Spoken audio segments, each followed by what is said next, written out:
Sunday night. Grab the popcorn because we're heading to the movies. Hey guys, welcome back to my channel.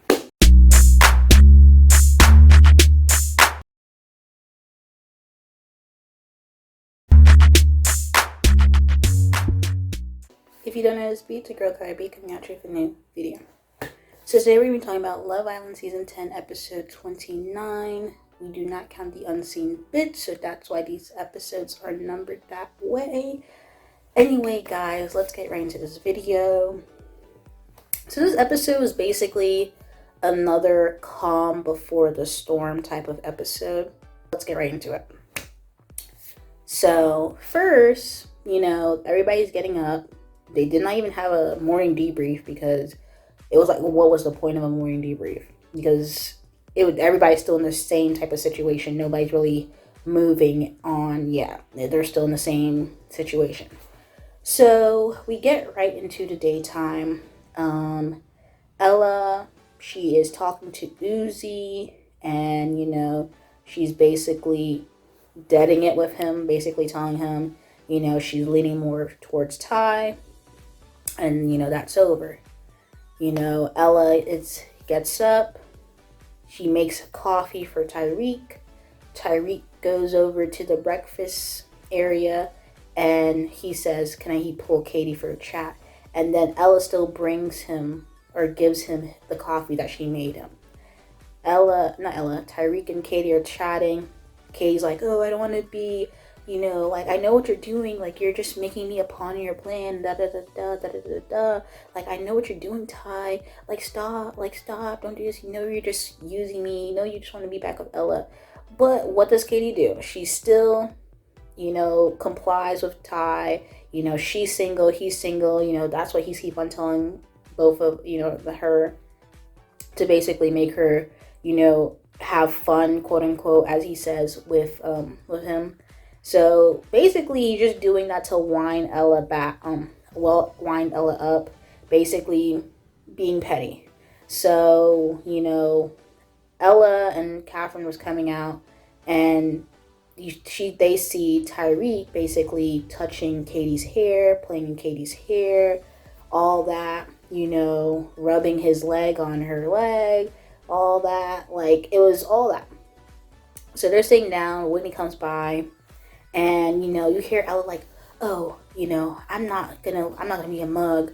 I'm not gonna go up and make him go up to him or anything like that. If that's how he wants to act, that's what he's going to act. Because she was talking to Jess too about it. And, Jess is just like, that's just going to make you take a step back or blah, blah, blah. So they were talking to Whitney and Ella, and Catherine were talking to Ella. And, next Ella gets up. So Ella gets up, starts a whole argument. She didn't start the whole argument, really. She just asked Tyrique, she's like, so is this a thing now? This is a thing. He's just being flirty, you know what he's like.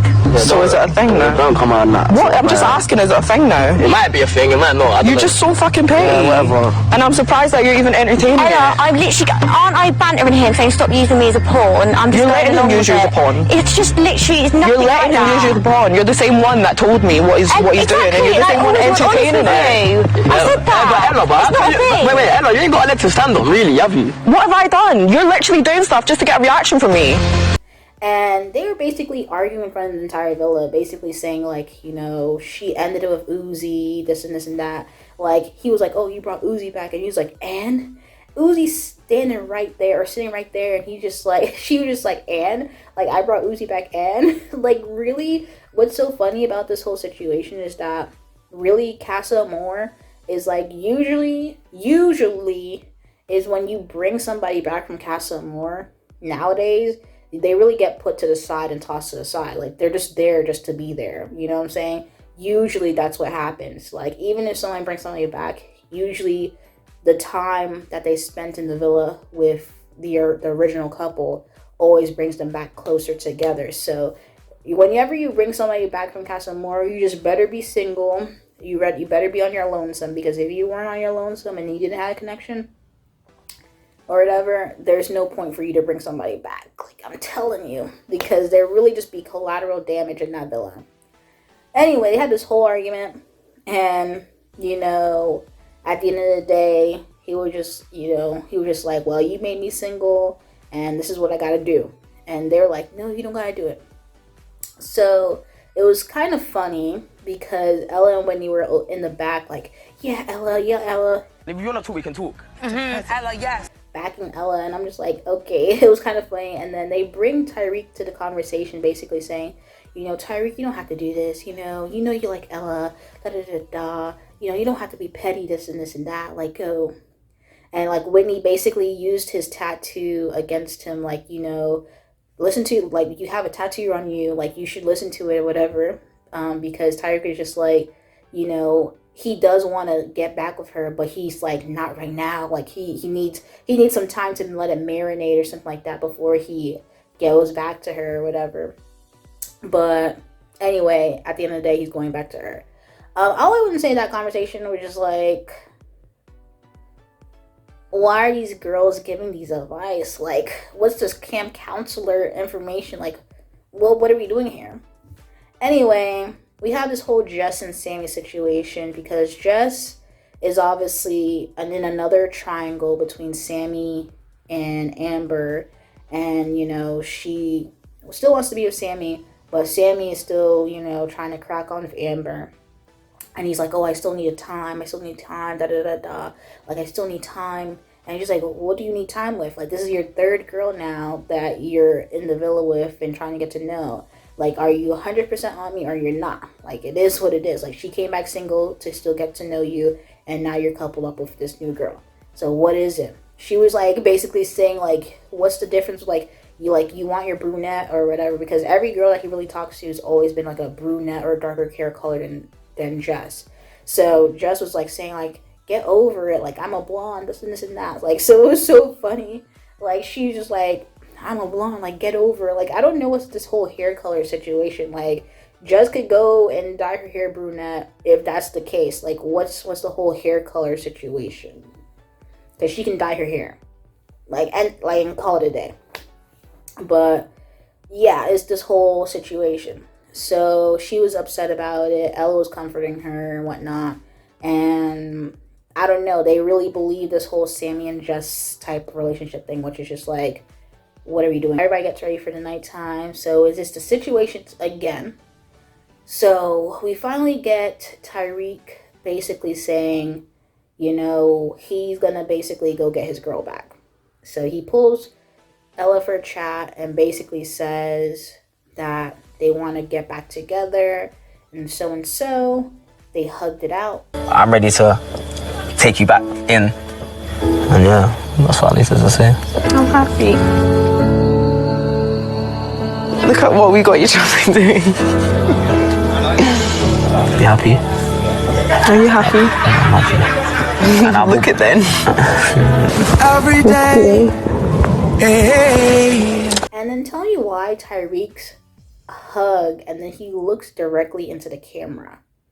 Like a menace. Like, even though they're back together, he still has something up his sleeve. Like, but anyway, people still was like, Tyrique is not shocked. He's not coming back to her. Like, what did I say? What did I say? I mean, granted, everybody's saying, oh, he's on a different type of game, but obviously it was quite evident that they were going to get back together, because who was he really going to get with in that villa? Especially after Ella basically begged this man back. She brought Uzi back. She apologized, slept out on the day beds, deaded with Uzi, made him coffee, and she basically argued with him in front of the whole villa, basically saying like, yo, I still want to get back with you, this and this and that. So at the end of the day, how Ella basically retreated, she didn't stand on her 10 toes and basically said like, yeah, I want to get back together with Tyrique. Like, what is he going to do? Like, she really begged Tyrique to get back with him. And, obviously he really cares about her. So he says, and he said he wanted to get back together. So it's a reconciliation that's happening. So then we see Sammy and Tyrique have a chat. And I'm just like, why do they need, like, why every time something needs to happen, it's always Tyrique giving the orders or basically giving that advice. Tyrique basically told Sammy, you know, get back with Jess. And you know what he did? He ended it with Amber. Well, had it closed off with Amber. Then went back to Jess and reconciled with Jess. And that's basically what happened. They're actually share a bed soon. Yes. So the lesson I've learned in this is sometimes boys do need a kick up the arse and they do need to be scared and there should be a line. There's been one too many times and I feel like me doing that definitely kind of, yeah, I'm happy. him and Jess are back together or reconciled. Like, that's what's gonna happen. So tell me why. I thought this episode was just like, you know, it was just going as it's going, what it is. Tell me why I was so unprepared that we see another Catherine and Scott chat. I regret what I said after the fire pit. I regret cutting it off that quickly. Yeah. And I feel like... Yeah, no, I hear it, I understand. I just feel like the damage is done. Yeah. Whilst you were in Casa, I missed you. This whole thing has hurt me. And yeah, I have wanted to say a lot of things here the last 2 days, but pride's come before it, and that's just sometimes how I am as a person. But yeah, like, you know, yeah, me too. No good. Thank you. Tell me why we saw another Catherine and Scott chat. I thought that was over. I was like, already, like, let's move on. We see another chat between Catherine and Scott. And basically in this chat, Scott is basically trying to say his feelings. He even apologized. He was like, you know what? I'm sorry for what I said at the fire pit. You know, I was my pride, this and that. He even told Catherine that he missed her. Like, he told her that he missed her. Tell me why Catherine was just sitting there with the most unbothered, almost sort of like disgust on her face. She was just like, I have no regrets. When I say something is done, no matter how I felt about you. Like, she just basically was like, I'm done. Like, there's like, this guy is basically begging just to have another chance, or they begging to like see where if they can get somewhere. And she's like closed it off. I'm like, you would think Scott called her a name or something, but she was like, she didn't even have anything to say. Like, even when he was talking, like, she was just like he was trying to express his feelings, even if it was over, just to say how he felt, and she just didn't even want to hear him out. And then at the end, he gave her a hug, and the hug, she was like giving him a side hug. She didn't even like embraced him at all. She was just like fixing her dress. He gave her a side hug, and then that was it. It was over. And I'm just like, I was not expecting that chat to even happen, but the fact that it happened. So they had three chances to try to like show some type of reconciliation, and it's because of Catherine. They were not getting nowhere. And the thing is, I don't even care about the reconciliation part. It's just the fact that you don't even want to hear this man out. Like, you don't even want to hear what he had to say. Like, he even apologized for the fire pit situation, knowing good and well he was standing there alone, and because he was upset and hurt. Like, the guy apologized. He apologized for saying the comment, you know, even if it was in his right or in his wrong, whatever, he apologized. And she was just like, yeah, what's done is done. You know, I don't make no regrets, whatever. And I'm just like, every episode is getting worse. Like, I was just fully like, okay, this episode is not going to be Catherine centric. It's going to be centered around Elle and Tyrique, Jess and Sammy. That's it. That conversation just came out of like, what's going on here? But it is what it is. It is what it is, okay? Next thing you know, they get a text, the Hideaway is open, and basically, obviously, Molly and Zachariah, they're the only people who have the history, who've never been to the Hideaway before, and the only one who's in a stable couple. Yeah, so, yeah, Molly and Zachariah are basically the only stable couple with basically the longest standing who are in a couple who could go to the Hideaway. So they basically went to the Hideaway. Everybody went to sleep, and we have 2 reconciliations are happening: Jess and Sammy, and Tyrique and Ella. So with that being said, we get to the end of the episode, and it's movie night. Finally, movie night. Anyway, I don't really know what movie night's gonna do. The only couple or potential couple that's gonna have a big reaction to is Ella and Tyrique. The fact that they got back together, essentially, once he see the whole, he kissed, I think Uzi kissed Ella, and the whole massage that Uzi gave Ella, he's gonna get upset. And then when they expose Tyrique for being basically persuading the guys to kiss the girls in Castlemore, that's gonna be another thing. For the whole Jess and Sammy thing, I just can't wait for Sammy to get exposed on what he said about Jess, and he get exposed. But for everybody else, movie night is really kind of like, what is it? I mean, maybe the Montel and Leah thing, but at the end of the day, he told Leah what the whole situation was. So, like, he even confessed that, the boys persuaded him to kiss the girls. So, at the end of the day, what movie night really gonna do? The only thing that movie night gonna do is to get Tyrique and Ella another big argument. Unless something else happens. Something else might happen.